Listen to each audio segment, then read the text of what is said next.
Hi, I'm Ryan House. I'm a professional climbing guide and a health coach. I've been on a long journey in my life to find good health, and it's my mission to help you find yours. Today's day one of the 7-day wellness jumpstart. Welcome.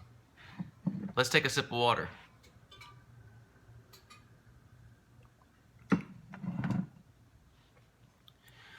Water is vital to human growth and human life support. Our bodies are approximately 75% water, and so is the earth. Our brains are actually about 85% water. So what do you think we should do if you've got a headache? You know, when I was a kid growing up, I loved drinking water. I was constantly playing outside. And fortunately for me, my mom didn't allow me to drink a lot of high sugary drinks. And so I just sort of naturally enjoyed it. So I want you to think back to when you were growing up. And then even right now, like, what do you drink mostly? Is it water? Is it coffee, tea, soda, other sugary drinks like juice? If you're more on the non-watery beverages, I want you to start thinking about potentially limiting them and starting to increase or replace that with water. And the reason why is because those other drinks, even though they contain water, they also do dehydrate you. And because our body has so much water in it, we've got to keep the level of water up. On a cellular level, if we don't drink enough fluid, we're going to have some adverse effects. And there's a lot of different negative effects that our bodies experience. Headaches is just one of them. Fatigue is another. Exhaustion is another one.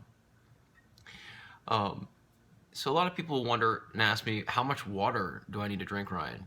And there's not really a simple answer to that. But I want to bring up this term called bio-individuality, which in essence means we're all unique, we all have different needs, and we're all mammals, so we have instincts, and we need to kind of build that instinct back to know what we really need.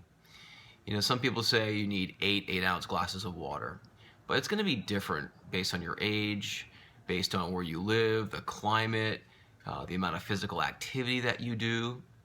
So the best words of advice I can give you is have some sort of vessel of water that's close by you, so at least you're prepared. Take small sips periodically. The body can process about an ounce of water per 15 minutes. If you're exercising a lot, of course, drink more water. If you're an older person, your body tends to be drier, so drink more water. And if you're above 8,000 feet of elevation, your body's going to require more water.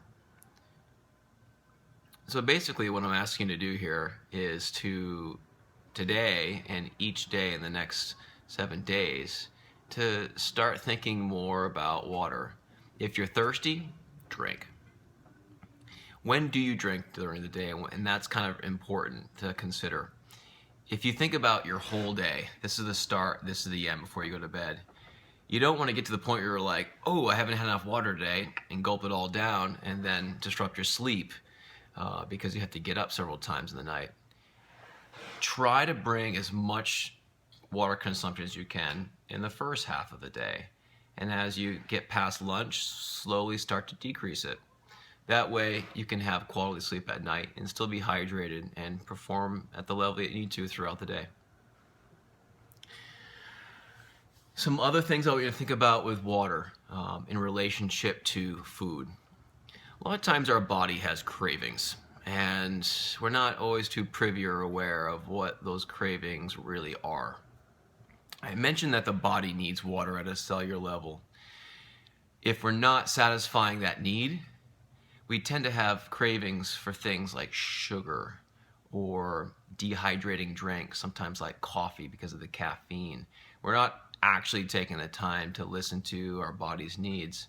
So this day and this week, carrying forward, when you think to yourself, I'm hungry, or I want this other beverage, take a sip of water. Maybe take 2 sips and just wait 20 to 30 minutes and just see what happens.